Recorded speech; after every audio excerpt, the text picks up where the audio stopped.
think you should.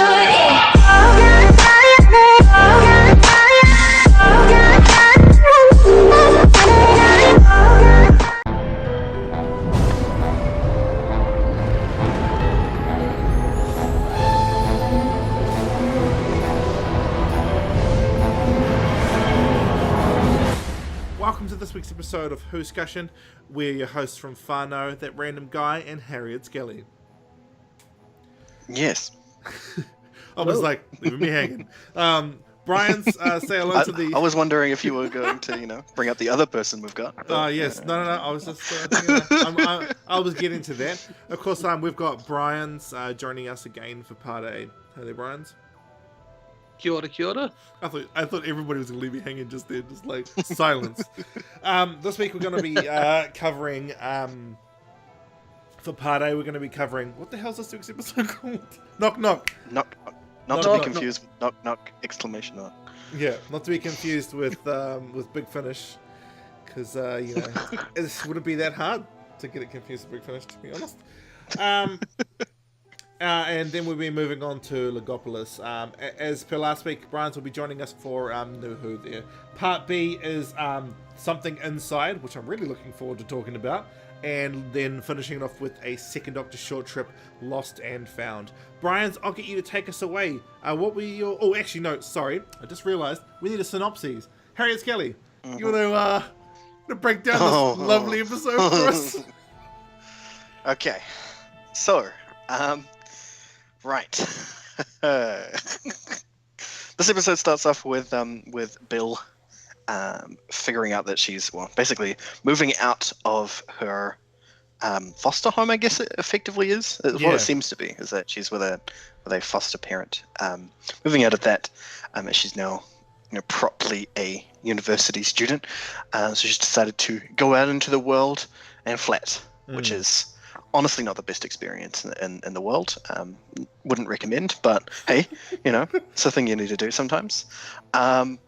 So she does the thing. There's some cool Doctor Who stuff that goes on with this, where she packs all her stuff into a corner, and then the Doctor materializes on top of it to help her move stuff. But then she still gets him to just materialize outside of the house instead of inside, so she still has to carry her stuff.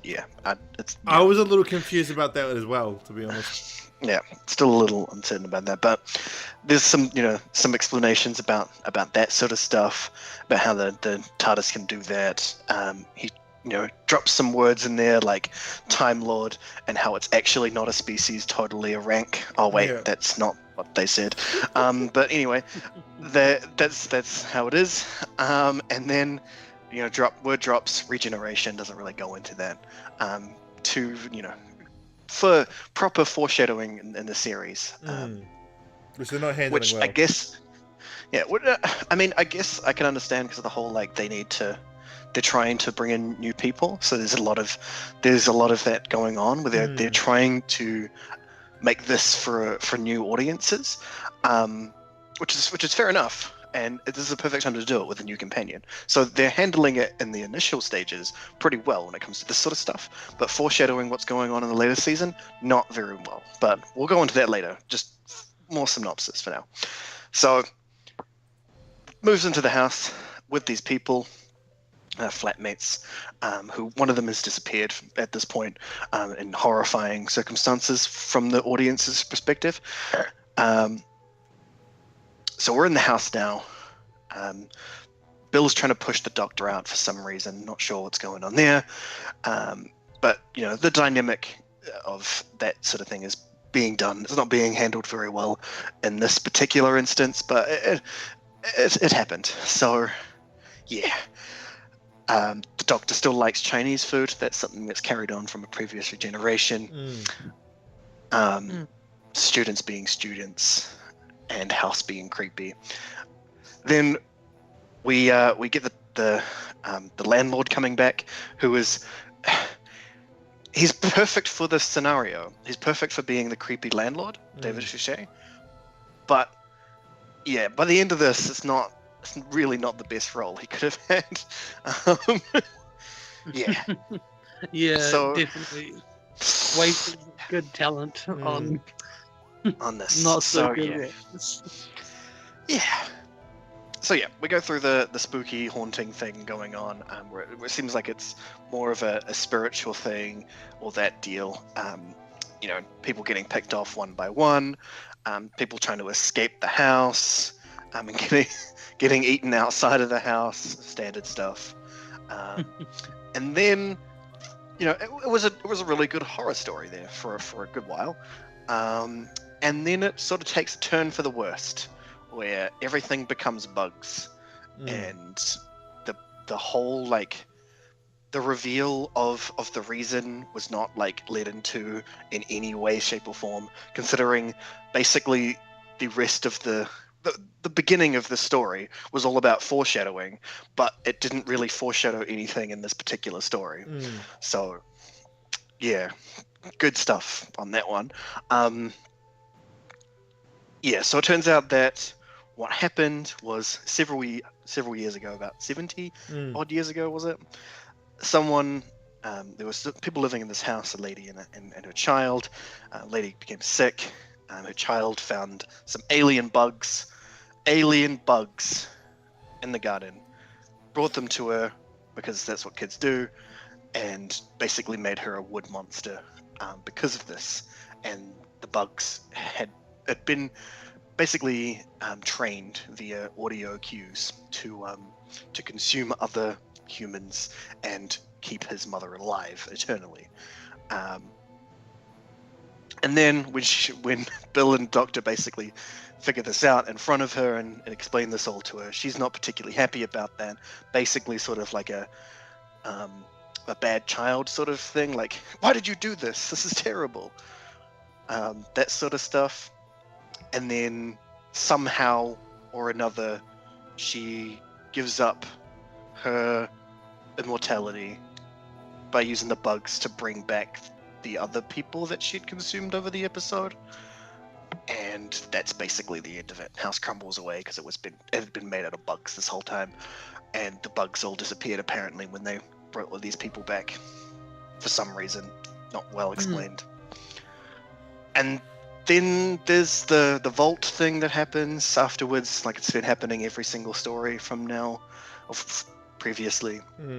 Not really explained again what's going on there. It's being handled very poorly. But honestly, if all the other episodes hadn't have had this previous segment, this one would have been okay.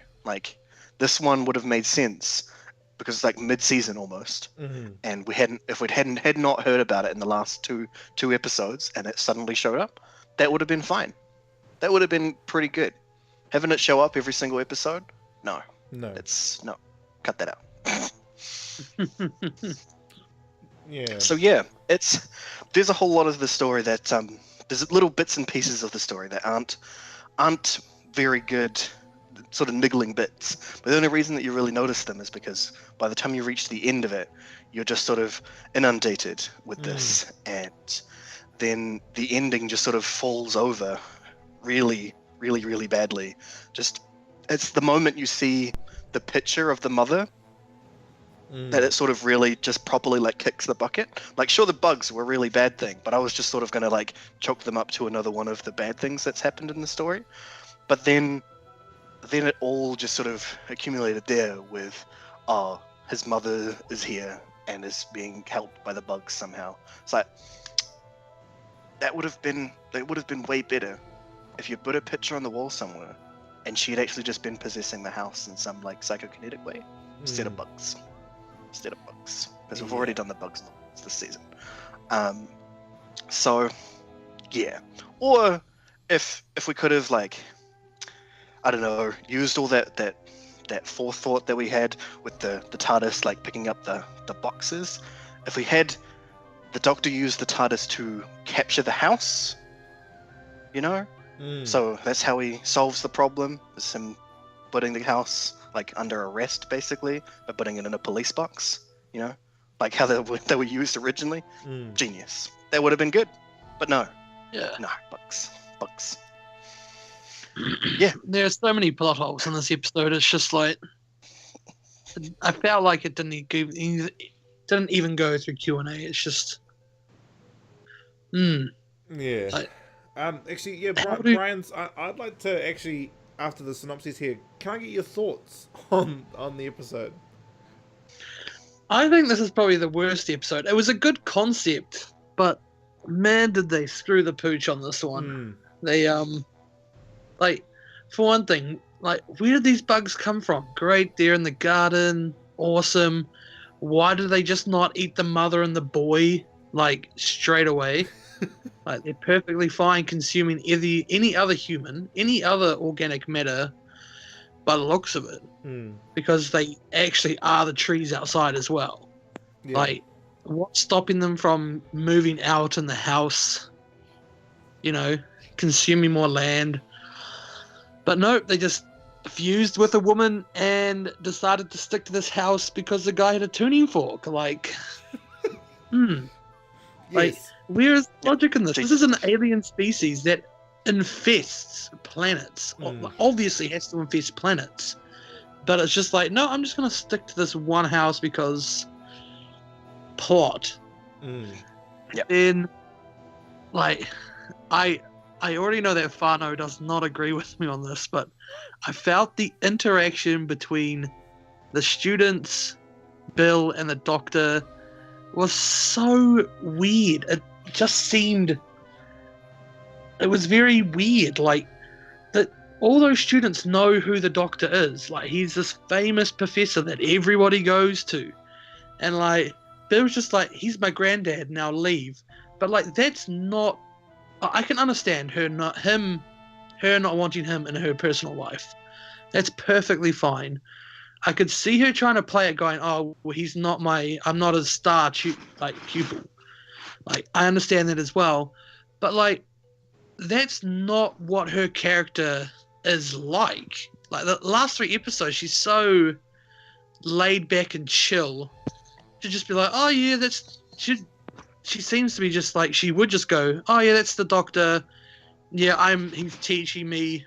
Bam, done, over. Later, doctor." Like, she didn't seem to need to hide it. Yeah.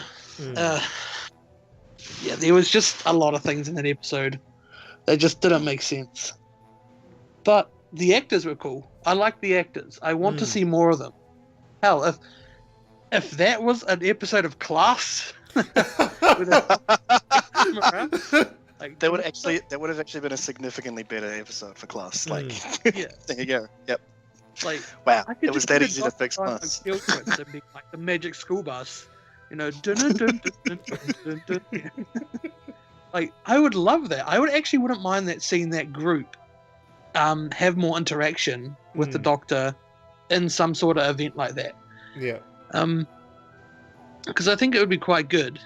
And then, but yeah, I doubt we'd see that. But yeah, no, that's my thoughts on it. Right. I'm sure to come up with some things that you guys talk. Yeah. Harriet Skelly, your thoughts on this magnum opus of an episode?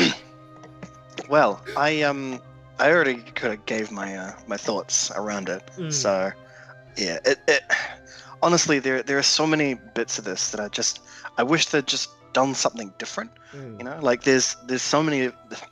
It does feel like Mark Gatiss wrote it, basically. Yeah, it does. It feels like a Mark Gatiss sort of. He had a good idea. He started off well, and then it just fell off at the end. Like, but sure, there are bits and pieces of it that aren't really that good. But as it seems to come in a lot of stories these days, is something. It seems almost like the writers were going somewhere completely else, and then someone stepped in and was like, "No, you can't do that." Stephen Moffat. So. Yeah, but I don't even think it was Stephen Moffat in this case, because what I'm imagining with the with the fact that they did this 360 binaural soundscape thing that we're doing, is that they were planning on making it proper, like scary, like real terror sort of stuff going on. But I think what may have happened is BBC were like, no, we can't actually scare the kids this much. Which I mean, I guess like in its own way that's kind of fair enough, but at the same time, like, you could have gone with something not like this. Like, instead of bugs, you could have still had ghosties just give them a good reason for being around. Like, Yeah. and- Like, do you remember that episode? It's just with the 12th Doctor, I believe. They're stuck in that hotel where there's all those. They've each got a room of their beliefs. That's the 11th Doctor, and I absolutely love where you're going with that. They could have done that with it, you know, like, and at the end, it kind of revealed that this thing was, he wasn't trying, like, he wasn't purposely murdering them, but that's how he lived. Yeah, because he was a Naimon. That we know that's how the Naimons live. They live on faith. Yeah, but he had been in such a state.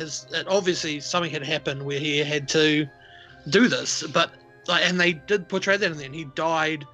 The creature, he died beautifully, and there was no scene where he's like, "Mummy, kill them!" It's like, oh, like they could have done that. You know? Like they had such a good start with it. You know, she could have been this. She could have been something like that. I don't know how they would have done it because I can just picture it as just this really bad wood carving now. Yeah, like like something that, you know, your 12-year-old son in middle school would produce, like for arts and crafts. Oh yeah, it was really terrible. Actually, now that you think about it, it looked barely like a person. Yeah, and I think it is because they just, instead of like doing real like prosthetic to her face, like they just CG'd her. Like if they'd just like applied something that made her look like she was wooden, that would have been way better. Like the Forest of Cheam. Exactly, like the Forest of Cheam. 12 years ago. She was a better wood person than this one. So that really says something, doesn't it? Yeah, like, to be honest, I don't think that after how long have they been alive for? 100 years? Yeah. Something like that, eh? Yeah, because it started 70 years ago, so yeah, she'd be 100 and something. Yeah, he would have been looking after her, like, she would have been polished to heck, you know? You know what I mean? Yeah. Yeah, and I agree with your implications there, because I feel like he did have that sort of idea about his mother, a sort of Norman Bates idea. Yeah, I definitely see where you're coming from there. That's rather poignant, Brian. She is. I don't know. I think the whole wooden house was beautiful. Like the wood itself, if you looked at it, was really beautiful. There was, you know, deep mahoganies and oak and all that stuff. And they just lump her like she's got paper mache, like just on her arms and stuff. Like, yeah, it looks like hands aren't even hands. They're like, if someone poured silicon into a mold and just like, yep, now just hold this with your real hand, wave it up and down like a little midget, like with your arms like chicken winged in. So you're just like, here's my arms, you know, running. There's an apt representation. That's it. Really just, yeah. Final saves Doctor Who, the Christmas special. Yeah. Bless us, everyone. There's a lot. I love that you bring up previous Doctor stories because, for me and my wife, when we were watching it, because she fell asleep, and we had to go over it again. But you remember in Matt's run, he was a flatmate for a couple of months. Yep. Now, that story had an evil house. Yeah. There was a TARDIS, by the way. Yeah. But it was a proper evil edifice. Yeah. Why couldn't the story have just been David Suchet with an evil house? We didn't need this, like, trying to get at our heartstrings. It was such a waste of such a brilliant actor. Bad guy, you know? Yeah, exactly. He should have been the bad guy. David Suchet at the start of it, perfect. I thought that he was like made out of wood, like not in a bad way, but you know, he's got that old olive skin tone type of skin.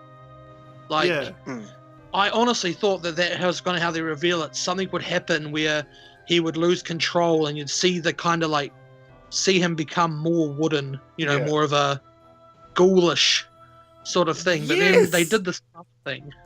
Oh my god, yes! Just and it's so frustrating because like David Suchet is like he's such an awarded actor, and the ending is so poorly written, and he's trying his damned to make it work.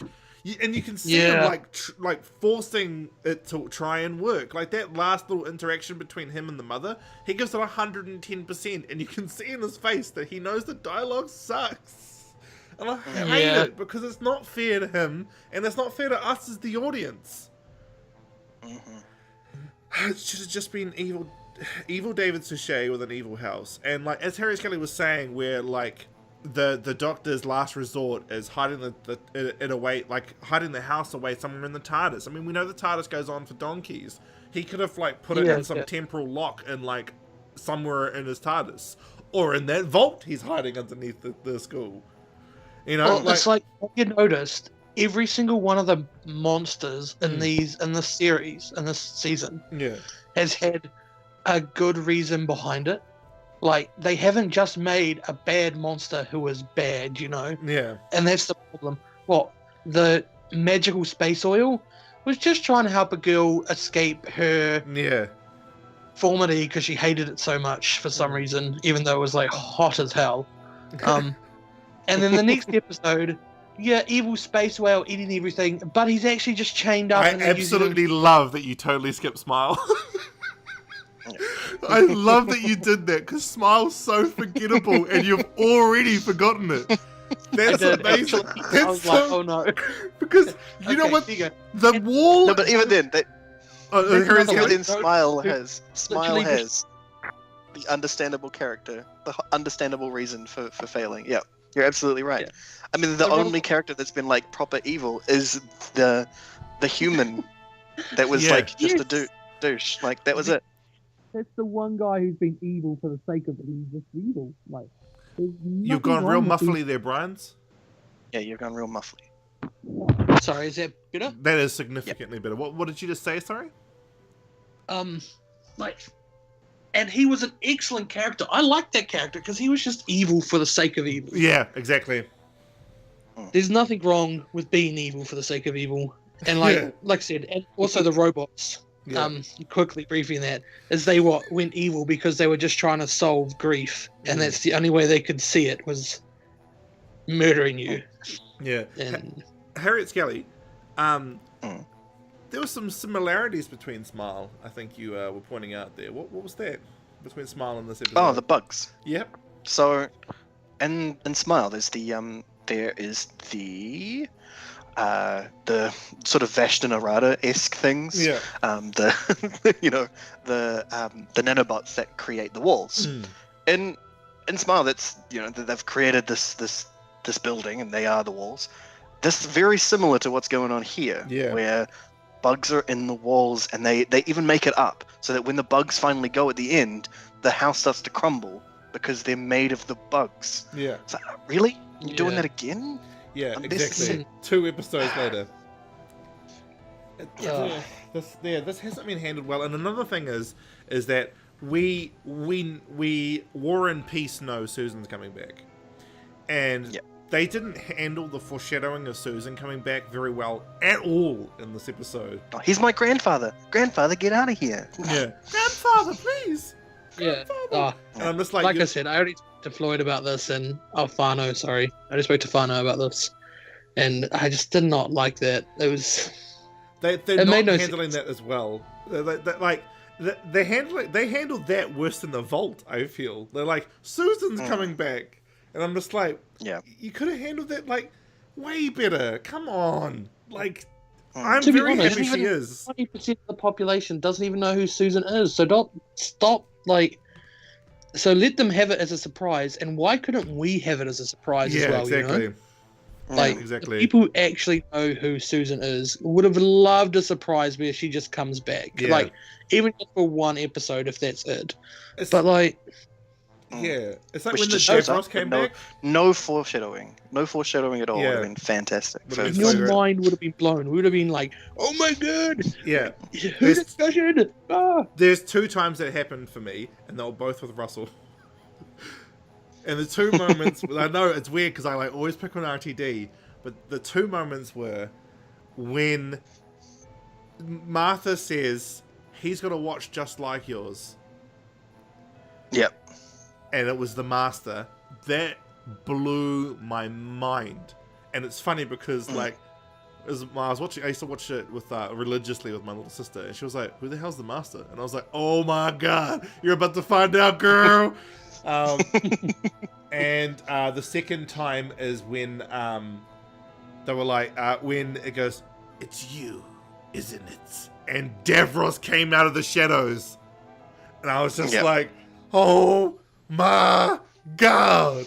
And then he sees Sarah Jane Smith, and I'm just like, "Yes, yes!" That's how you handle it. That's the kind of appropriate foreshadowing that goes on. You know, you barely have any mention of them, and that only after the fact do you notice that's where they came in. Yeah. Like, that's how it's supposed to be done. That's what foreshadowing is. What's weird is Stephen did it in the first season of the 12th Doctor. Missy is in episode 1, Deep Breath, and then she doesn't appear until like episode 6. Yeah. And then she doesn't appear again until the finale. I'm just like, what are you doing? What are you doing? Yes, indeed. It's just I'm thoroughly peeved because Thin Ice was so good. Yeah. What? I agree with. Oh, you first, Brian. Well, what was that, Brian? Sorry. Yeah, I agree. Thin Ice was good, and the first episode was also good. But it can't be half good, half. Yeah. Right. Below average.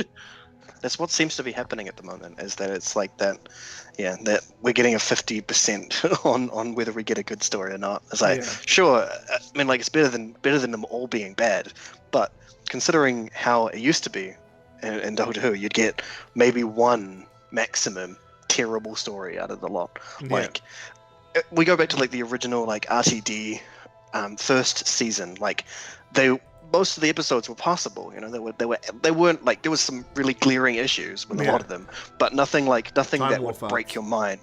Yeah, Time War farts and not octopus autons. But then only one of those episodes was so glaringly bad that you could not deal with it. Like, those are the sort of stuff we had. But this is like 2 out of 4. Come on, what are you doing? I wouldn't say they're that bad, but they're close to it, and that's the problem. Is that sure you made the attempt, but like I'd rather you have just made one really bad episode and then had 3 good ones. Yeah, absolutely. Yeah, exactly. I 100% back that notion. One big positive I'll give is the practical effect that they used to put the boy on the wall. Yes, that was actually really good. And I'm so glad that's not CG, because like it looks way more brutal with it being a practical effect. It looked very gross. Yeah, and I was just like, whoa. I was like, this is great. And then like for me, that's when I thought like David Suchet was like an avatar for the house, like the Lodger. Yeah. And I was like, oh, okay. And then that would have made more sense, because, like, he didn't know who the Prime Minister was. What? Exactly. He's not a shut-in. Yeah. He clearly goes outside. Yeah. He would know who the Prime Minister is. I don't get that segment at all. Yeah. If he was an avatar of the house, that would make so much sense. And this is where I have a feeling where at one point someone said no. Yeah. And they had to introduce this whole mother thing. Yeah. Yeah. That's absolutely what I thought. Because it does feel tacked on. When he said he had a child, I thought he meant the house is my child, you know? Oh my god, yes, I thought the same thing. Yeah. Yeah. Oh, yes, I'm so glad you said that. But like, if you're never supposed to see the child at all, like, and he's like, then why would he even mention it? And then on the side note, like, I don't know where I was going with that. Yeah, pretty much just that. Yeah. It's like, it's just, he also got this idea, like, why would he start calling it his child? You're like, you're never gonna meet it, like, he could even say his mother, and yeah, his mother could have had him at like 10 or 12 or whatever, and she could still technically be alive, you know. Like, it's not possible. Like David Suchet's not like old, like retirement old. Yeah. Like Yeah, retirement level, home He looks level old. 65, you know. Yeah. Yeah, I'd say 65 would be max. Like, he could have an 80, 85-year-old Yeah, or a mother. 90-something-year-old mother. Like, that exists. Yeah. That's a real thing that happens in real life. He could have just said Exactly. mother. Yeah. I don't. That But whole he's daughter like- thing was weird. Yeah. It It was very weird. tacked on. Yeah. And that's where I felt like at the beginning of the episode, it was supposed to be a frightening episode, Yeah. and someone's gone and you're with the big PC button and just gone PC, you know? Yeah. That is exactly what happened. Because like the ending, it's so jarring, and I think it would have been a significantly better story if it was just an evil house with evil David Suchet. And again, that is what it feels like right up until the random, terribly CG'd insects. Yeah. It could have at least practical affected them, man. Like, because like bad CG takes you straight out. That's the one thing I had about the school reunion story is the like bad CG like bat monsters. I mean, you've got Anthony Head in your story. Don't turn Anthony Head into bad CGI. Oh, Yeah, yeah. exactly. It's just, it's just like, it should have been a practical effect. I mean, it would have cost like, what? $3, £3, maybe even £2 at the most to create one of those things. Make a couple of them. You've got the budget. Just don't do it. You know, that's Yeah, another option. exactly. And Not at all. I honestly believe that it wasn't supposed to be done. It was right at the end. It's like you were saying, you guys. Because the set even changes for that last piece. It's like they go into this like other area that's like, this is totally the same house. I'm like, no, it's not. Yeah. What? Yeah. See, Exactly. and like the Reshoots. gas lantern thing, like why even mention that if it wasn't going to be part of it? Like I felt that was probably going to be a huge part. He was going to burn the house down, you know? Yeah. Like, That and too, then yeah. and that ending scene where it's like, well, we're not going to get our deposit back. Would have made perfect sense if instead of like the house rumbling and falling down, Yeah, it was it's still just on fire. engulfed in flames. Yeah. Like, I really hate that the kids came back to life at the end because again that you remove all agency from the story. Yeah. Yeah, There's no repercussions. Yeah, in there's no dying. repercussions. And it's just like, you look at Classic Who, there's repercussions. Even the Ninth Doctor's run, when... It's funny, because Stephen Moffat's episode is the one where this happens. He rejoices in the fact no one dies. Yeah. And it's funny, because it's Stephen Moffat's episode that happens. And it's just like, we know death follows the Doctor. In fact, in Russell's first ever episode, Rose... There's the over-the-top, essentially in-universe Whovian, who's like, death follows him wherever he goes. Yeah. Right? That's meant to be one of the things. The curse of being with the Doctor. People die. And as soon as you do this, it's gone. And it's frustrating because Sarah Dollard showed us how to do it. I knew She they were going to be killed- revived. The She second- killed a kid on It's just screen, been- man. Sarah Dollard was like, yo. And then we devolve into rage. Ah.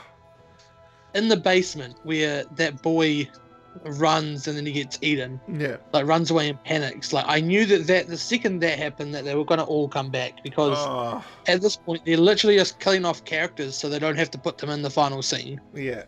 Like Yeah. in the tower, because he was being smart and responsible with The the whole Doctor time, right? up until the point. Yeah. Yeah, the whole night, and then he just suddenly goes, "Oh, I'm gonna try and run away," and then gets eaten. Like, Yeah. you're bah. It's completely different to the rest of the first half of the story. It pulls, Yeah. Yeah. as we've coined here on Whoscussion, it pulls a Mark Gatiss.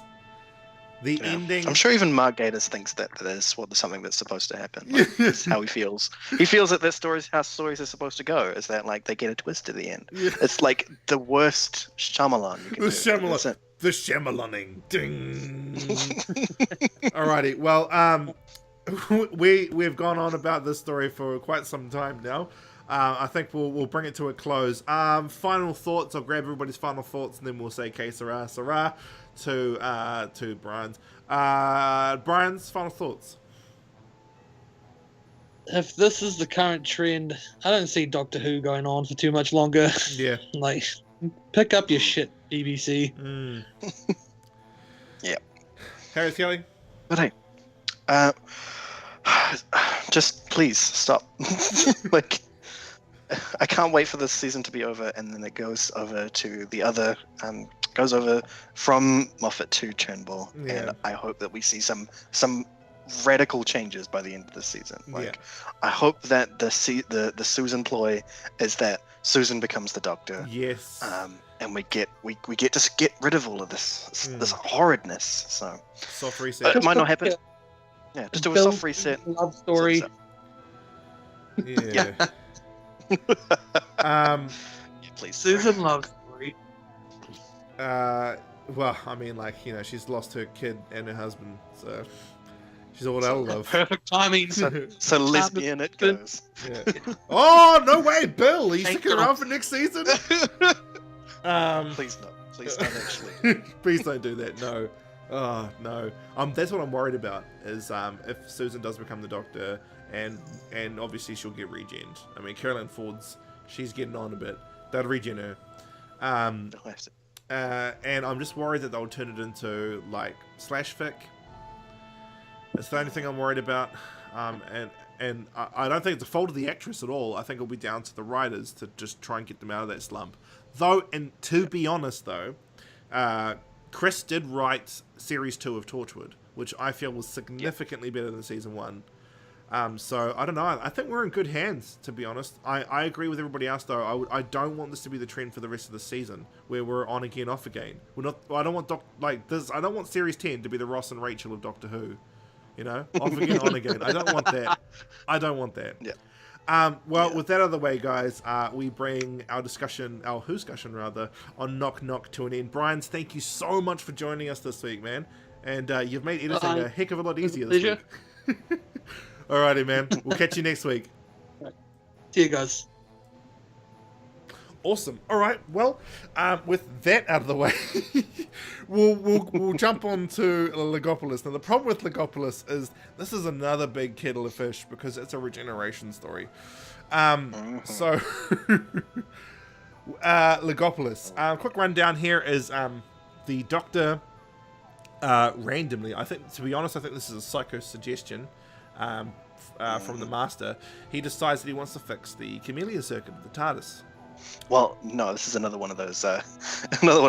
We need to write something in because we need to get rid of the Doctor. Sort of. Yeah, because they hurriedly need to get rid of the Doctor because he's straight up getting fired. And yeah, it was more of a like they needed to find a good reason for him to come back to Earth and do some things. And basically, someone was like, "What if we go back to the whole thing about his about where his TARDIS comes from? Police boxes. Genius. Done. Done. And so we're gee willikers. Legopolis. We have the Doctor going, who's now who's just traveling with Adric, and he's lamenting inside the TARDIS about the chameleon circuit. Now, I think there's something that's gone on between Legopolis and Keeper of Track, and I don't know if Big Finish has actually expanded upon this, but just the way that he communicates and when he sees a character I'll mention later on, I feel like there's definitely a conversation we as the audience have missed, and I feel that was a purposeful move by Christopher H. Bedmead, who wrote the story. I think he on purpose wanted to put a little bit of mystery behind what was going on in the story, and I think it did work. The Doctor decides to take them to Earth, and we're introduced to Tegan Javanka, who's our lovely Australian air stewardess. As you will all know from the Whoscussion episode about our favourite companions, she's my favourite female classic Who companion. I really do like, and she definitely gets a lot more interesting as a character after Legopolis, because in Legopolis she's sort of just there to be a new companion, and it's her and her auntie heading to Heathrow. Her auntie is of course Australian as well, living in London. And they puncture a tire. They pull it to the side of the road, and they go to use a police box. Well, little do they know that the police box has a TARDIS inside it that has a TARDIS inside it. That's also a police box. Jeez. So Tegan Javanka goes inside the TARDIS and is like, hello? And she, in the most Australian way possible, is talking about all the stuff. And she goes, they must be earning a fair bob, whoever runs this ship. And she just like accepts that she's inside some sort of like state-of-the-art ship because she's very future-minded, Tegan. She's always talking about how cool technology's getting, and her auntie's very old school. And so she's harping on about how cool technology is as she's walking through the halls of the TARDIS. The Doctor and Adric inside the TARDIS cloister. They have a conversation about the cloister bell. It's the first time we hear about the cloister bell. That I think New Who has used quite a bit, the cloister bell, and I quite like that. The Doctor and Adric find the TARDIS inside the TARDIS. The Doctor's like, it's the Master's TARDIS. Well, how can you tell? It's the Master's TARDIS. That's how I know. So they go inside and they end up on this infinite loop. Tegan's auntie's like, where the heck she's gotten off to? And she walks over to the police box. And she gets attacked by a man laughing with the ever-present Anthony Ainley laugh. So therefore it's the Master. She lets out a howling scream, and then we cut back to everybody in there. Anyway, so the Doctor and Adric find their way out of the TARDIS. The Doctor almost gets arrested. He finds that the Masters are definitely inside the TARDIS because he finds Tegan's auntie miniaturized. I've unfortunately got a remastered copy of this, so you can tell they're toys, and I really wish I didn't have a remastered copy of it. It's one of those things where I feel like, you just get a little bit of George Lucas in there and be fixing it right up. I don't know. I mean, it kind of makes him seem like he's more like the toy maker than anything else. Yeah, I love the toy maker. Yeah, alright, cool, you sold that one on me.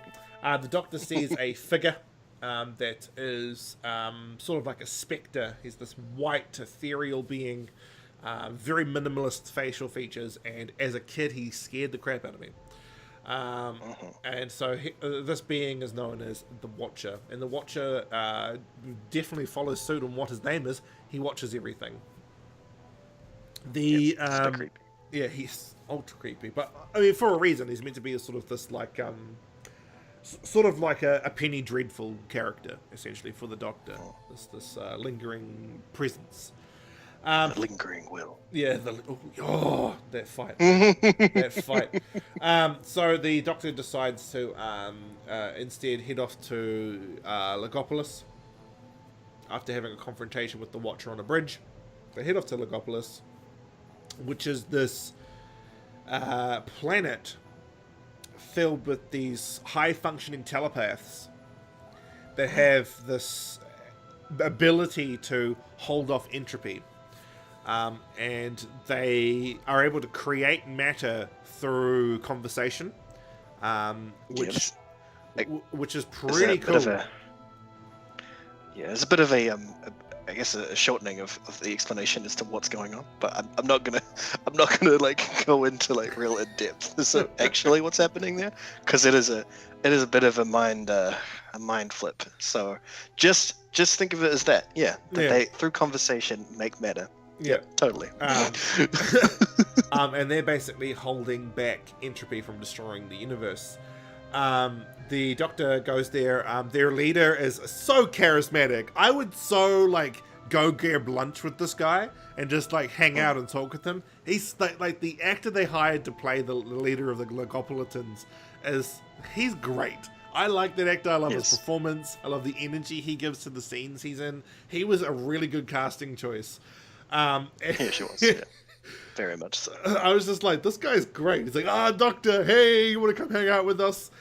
They appear to have, I would say, more power in the universe than maybe even Rassilon of the Dark Ages had. the dark times of Gallifrey, just because of the sheer power they seem to manifest. Nyssa ends up turning up on Logopolis.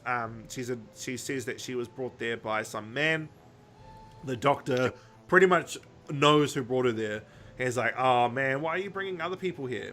It's because, I can do this all by myself. Because plot reasons. And so... Because we wanted her back in the story. Yeah. Yeah, because Christopher H. Bedmead was like, yo, I know exactly what I'm going to do. The Doctor leaves them out in the main city of Logopolis, whilst he's hanging out with the leader of the Logopolitans, and as they're walking around, Nyssa, who crazy looks like my friend Sarah. I always say that to my friend Sarah. I'm like, hey Nyssa, and she's like, that's not my name. And I was like, you look so much like her. It's crazy. So she sees who she assumes to be Tremas, but is actually the master inside the body. So, I mean, she's not wrong. She's just dead wrong.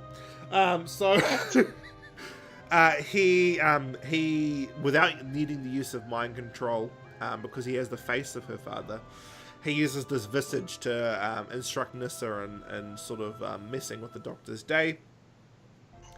The Doctor and the leader of the Goblins are trying to figure out everything what to do with the TARDIS and its machinations. And the Master turns up and is like, hey, I want to do some stuff with these things. And he's thinking of becoming all-powerful. And the leader of the Goblins is like, no, you've got it wrong. That's not what we're doing here. And the Master's like, shut up, I know everything. Turns out he was super wrong. And the universe starts ending. Super wrong. And the Master's like, oh, Doctor, why didn't you try to warn me about this? And he's like, dude, we just did. And so... Are you serious right now? What? So the Master runs off scared. But then the Doctor convinces him to come back and is like, hey, we need to actually stop the universe from ending. And the leader of the Logopolitans is like, yeah, you just killed my whole race. Yeah. You just did that. Thanks, yes, man. indeed. And the Master's like, wait, if they weren't dead, we would be able to stop this in seconds. But you gone ahead and balls that up. And so the Doctor and the Master whip off to Earth to use the Pharos Project, which is brought up again in the Sarah Jane Smith Adventures, I might add. The Pharos Project is still alive and well in the 2000s. And they use that to try and finish the calculations that the leader of the Logopolitans had saved from the people of Logopolis. Whew. And they go and essentially start transmitting that field out into space. The Master thinks he's awesome and tries to tell the people of the universe I will let you live if you listen to me. But the Doctor manages to foil that. The Doctor then falls from the Pharos Project as he disconnects the beam, the transmission rather, from this giant space dish, and he falls to his death. And with that, the moment has been prepared for, as the Watcher merges with the Doctor and kicks his regeneration off into the Fifth Doctor. Now, the last time we saw a Watcher was actually a significantly more well-formed one, which was with Chan Po and the Planet of the Spiders. That was the last time we saw a Watcher. And the reason that the other guy's Watcher, I think, was more well-formed is because that guy meditates 24/7. And the Doctor just... Yeah. Sorry, Harry. He generated that Watcher compared to the way that the Doctor's one went, where basically in the middle of dying he was like, oh, I need to kind of actually sort this out. So Watcher. So he sends himself back. He's like, I need to not die, send myself back. Oh, whoops, I still died. I still died. So his Watcher is nowhere near as well formed, and I like that because the makeup they used for his Watcher is he's sort of like an embryo in a way, in the way that his skin's formed. I like that because it's like, you know, he's in the middle of transitioning between these two beings, and I think it's a great look. It probably would have looked a little bit cooler if the Doctor was a better student. He probably would have had Peter Davison saving him in the story.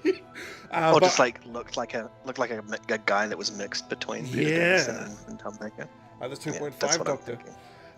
Yeah. So that Watcher goes ahead and saves the day, and then that's it. That's the fourth Doctor.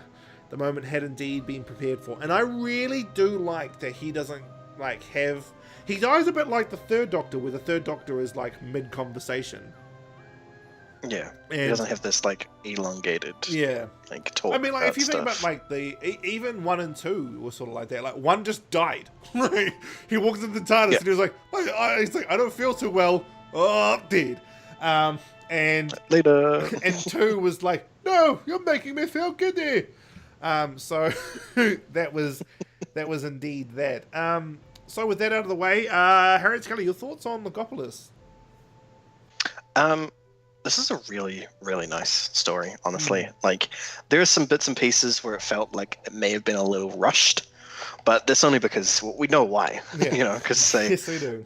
they had some serious struggles about how they would write out Tom Baker because he'd been the Doctor for 7 years. You know, like he was the longest running Doctor at the time, and it's still now. It's just so. Well, I mean, technically, 6 and 7 were current Doctors over a long period of time, but they weren't being, filmed. So there's varying degrees of that. But yes, in effect, he was, and still is. So yeah, but it's at the time he was like proper, like no one else. They didn't have any idea who else could possibly play the Doctor at the time, and they struggled to do that. And over this whole this whole season, they tried to try and fill that in, but it only just came together, and they had to do some little bit of rushing there. Yeah. So other than that, the story is superb. It really is, and it's a solid regeneration story, and it should be how we treat regeneration stories in the beginning. It all really, and the Master being there as well, just. He's great. He's always great. Anthony Ainley, the Master. Yeah. Beautiful. That's superb. That laugh, man. Like, I want to take that to my text tone, eh? Yes, it is a good time. Yeah, those. I pretty much echo that. I mean, I think it's a solid regeneration story. One moment for me that I thought was like real sort of like, I don't know really how else to describe it except for it was yuck, is when the Master was using the fact that he looked like tree mass to manipulate Nyssa. I was just like, that's not cool, man. That's not cool. I mean, he is evil, so he doesn't care. But I was like, that's really like, that's the ultimate evil, is like using your visage to manipulate someone. Just wow. But I mean, he's the Anthony Ainley Master. You can't stay mad at him for long. Because he just, that laugh. No matter how evil it sounds, it will get you. It's a very suave gentleman. Yeah. I really like how Tegan joins them, though. Is because, like, she's just, like, sees the doors open and is like, hello? And, like, there's just something I could just see an Australian of the 80s doing. Like hello, anybody there? Just opening it up. Yeah. Hello, mate. Anybody around here? Any Dungaroogis? Yeah, I gotta say though that when it comes to the companions that like annoy me sometimes, is Edric's one of them, of course, because he's just his whole teenageness is just, it gets to me. But then the fact that I have a really hard time with the way that Australians speak as well. So when they were both in the scene, I'm just like, I mean, it didn't ruin the story for me, but it's just my own like personal problems with them that just make me go, oh, please make it stop. Yeah, no, that well, you know what's great is Janet Fielding's natural speaking voice doesn't sound like that at all. She was actually asked to sound more Australian. Yeah, she was. That's amazing. I'm just like, she doesn't even actually sound like that. So yeah, it's Yeah. I love that though, because like she's legit my favorite female companion of Classic Who, and you're just like, she's Australian. she's a solid character. I like her as a character, but just the sound of her voice, it just grates me the wrong way. Oh, come on, Doctor. So, oh man. But yeah. So with both of the stories we covered for Part A. I mean, there's so many different ways you can get them. In America, you can now get something called BritBox, which has all of Classic Who, even the reconstructed episodes. I mean, how cool is that? So, with that out of the way, guys, we'll catch you in Part B.